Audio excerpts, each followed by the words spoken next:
Sudah demikian, di tengah-tengah kegembiraan umat, datang seorang pejabat dan kemudian menyamakan azan itu dengan suara daripada anjing.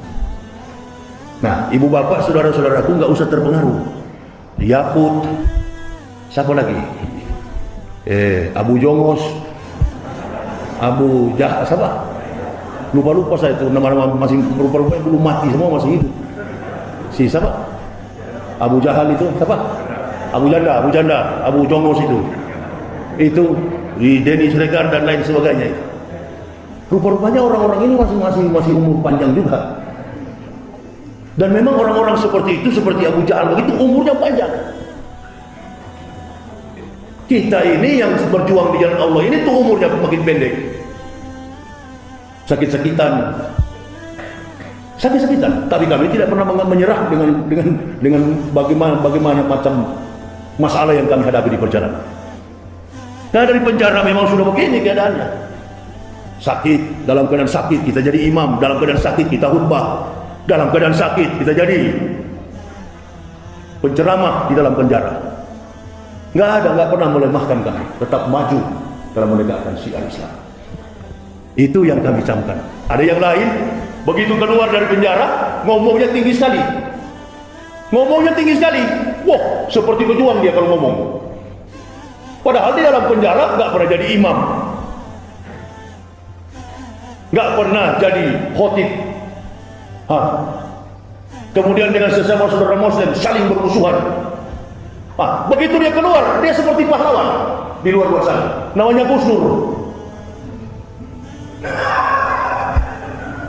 Jangan dulu kalian percaya ibu bapak. Dia kritisi sama saya. Yahya Waloni itu katanya sudah bergaul dengan siapa ini yang saya hajar kemarin gara-gara gelang ibu-ibu? Ustadz Yusuf Mansur. Ini ada istri saya yang jemput saya di penjara. Satu-satunya ustadz yang jemput saya di penjara adalah Ustadz Yusuf Mansur. Ustadz Yusuf Mansur ini adalah golongan bagian daripada kiai. Persoalan dia adalah masalah wallahu a'lam bishawab, itu urusan dia. Tapi ini kan bagian daripada ulama. Saya tidak pernah bermusuhan dengan ulama manapun. Amin ya rabbal. Nggak pernah bermusuhan saya dengan ulama. Ulama yang betul-betul kuasai kitab. Ulama yang betul-betul kuasai Quran, yang hafal Quran, hafal hadis. Masya Allah. Bukan ngaku ustaz tapi nggak bisa baca Quran. Inna lillahi wa inna ilaihi raji'un. Saya dengan istri anak, sejak kami berdakwah sampai di pesantren Mustafawiyah. Tahu Mustafawiyah? Mustafawiyah Kalimantan Sumatera Utara. Medan. Dihadiri oleh 27.000 jamaah dan seluruh masyarakat yang ada di Subulu, Mandailing. Yang baca Quran adalah istri saya. Jadi kami suami istri kemana-mana itu, saya penceramah, istri saya itu adalah baca Quran. Oh ya, begitu. Dan jangan suka menghambur-hamburkan masalah-masalah rumah tangga selama suami istri. Ini. Katanya Ustaz saya sudah jadi kampret. Nalilai buset. Ente sejak kapan ente berjuang terhadap saya bukan FPI, saya bukan NU, saya bukan Muhammadiyah. Ketika Habib Rizik diganggu, ketika ulama diganggu, siapa yang paling depan? Siapa yang paling depan? Ini orang-orang ini cuma cari-cari sepeser sedikit saja daripada rupiah. Mana berani dia berjuang dengan hartanya, dengan kemampuannya, dengan keyakinan yang ada di dalam jiwanya. Mana dia berani? Atau dia sendiri? Jangan pakai kelompok, jangan pakai golongan, jangan pakai pengawal. Dia berani nggak? Sulit mencari orang seperti itu. Makanya ketika saya masuk penjara pertama kali, saya berjumpa dengan Habibana Rizik Syihab. Lokasi beliau di blok narkoba, saya di blok umum. Saya satu kamar dan berdekatan dengan Jenderal Napoleon Bonaparte. yang hantam si siapa itu, Kacek sampai mau mati di situ.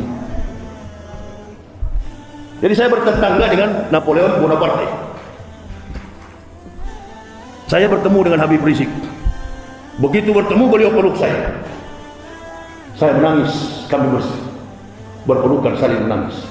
Saya katakan kepada Habib, Habib, saya sangat gembira sekali. Saya masuk penjara ada Habib di dalam. Iya Ustaz, tapi ruangan kita agak terpisah. Ustaz di blok sebelah, saya di blok sini. Nanti kalau butuh apa-apa, beritahu saya Ustaz. Nah biasanya orang kalau baru masuk penjara itu, yang namanya baru masuk penjara, diisolasi sampai 20 hari. Saya disimpan selama 28 hari di tempat di mana Maher meninggal dunia. Pokoknya setiap malam itu di atas jam 12, jam 1, kaki saya selalu dicubit. Ditarik kaki saya. Tiap jam 1, jam 2, jam 3 malam. Ditarik kaki saya, bangun saya. Nah di dalam kamar itu nggak ada siapapun kecuali saya sendiri. Kata polisi, saya bilang, Komandan, kalau boleh saya satu kamar sama Kacek. Aduh jangan Ustaz, mati nanti Kacek itu. Enggak, saya bilang nggak apa-apa Komandan. Saya mau coba-coba aja dengan Kacek satu kamar. Nah. Oh jangan Ustaz, antum kamarmu sendiri, insya Allah. Jadi saya Kacek kamar 10, Kacek kamar 11, saya kamar 10. Kamar 10 inilah kamarnya almarhum Maher At-Talibi, Ustaz Maher.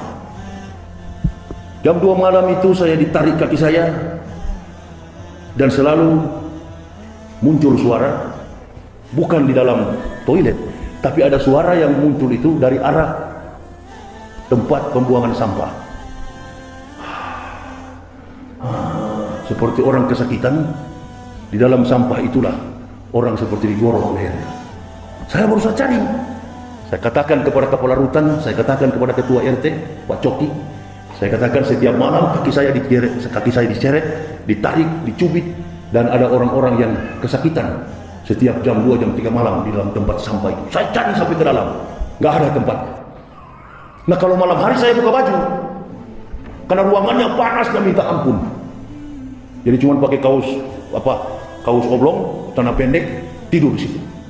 Nggak bisa keluar, nggak boleh keluar karena tahanan baru. Wajah saya juga wajah sangar, jadi orang takut-takut juga datang keluar. Nah ini apalagi ini baru habis kejadian Kacek diserang, apalagi kalau Yahya keluar. Nah ini tambah gawat nih. 28 hari saya disimpan di dalam apa itu?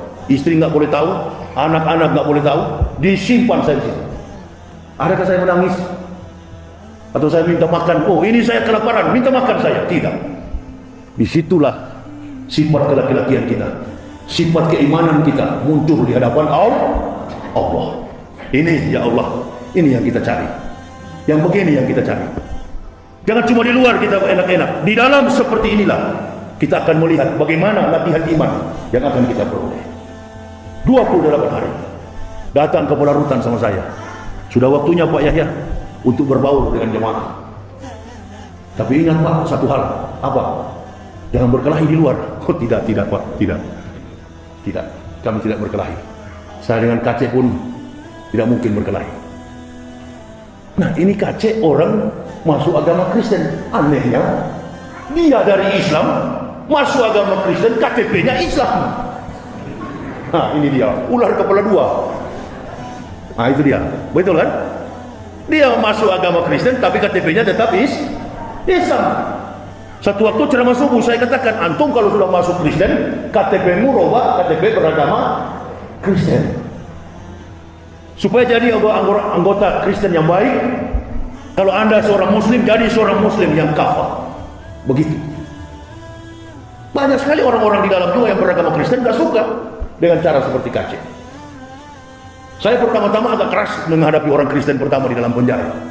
Ada yang badan-badan besar yang ini Cina, Ambon, segala macam suku di dalam. Nah sudah mulai pukul-pukul sansak segala macam. Wah ini tersalur bakat saya kalau dalam penjara begini. Ternyata nggak boleh berkelahi. Dipanggil saya ke pinggir, dikasih nasihat. Ini Ustaz, yang jadi tamping, yang akan bawa-bawa makanan. Ini yang akan bisa membesuk, yang akan mencuci baju-baju Anda. Loh, kok orang Kristen? Iya.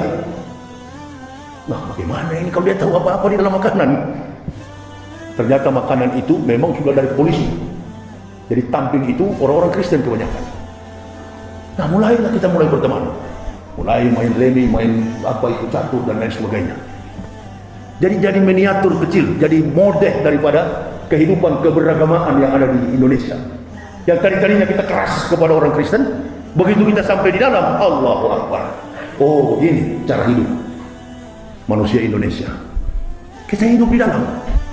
Bagaimana saya mau marah? Dia sendiri yang datang bawa makanan, dia sendiri yang datang bawa minuman, dia sendiri yang datang bawa kue. Saya tanya, agamanya apa itu? Itu agamanya Kristen, Ustaz. Masya Allah. Enggak ada. Tidak ada batasan tentang Islam, Kristen, Hindu, Buddha, dan lain sebagainya. Apalagi terkait dengan Pak Yusuf Mansur.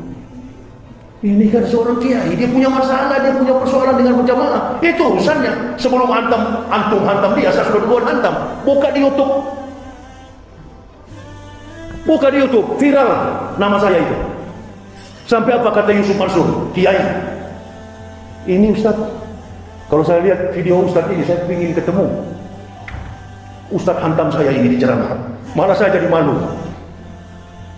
Nah, ini jamaah berhenti mengadu-adu domba sesama ulama. Seolah-olah dia paling suci, seolah-olah dia paling benar, dia paling jujur, dia paling. Tapi sayang seribu sayang, begitu masalah dia suruh maju orang lain. Saya setiap kali ada masalah di Indonesia, nggak pernah saya bergantung kepada lawyers manapun di Indonesia ini. Nggak pernah. Saya hanya bergantung kepada Allah Subhanahu wa Ta'ala. Mau dari TPUA, mau dari TPUI, dari tim pembela Islam, tim pembela segala macam, saya nggak perlu. Saya hanya berperlu kepada Allah.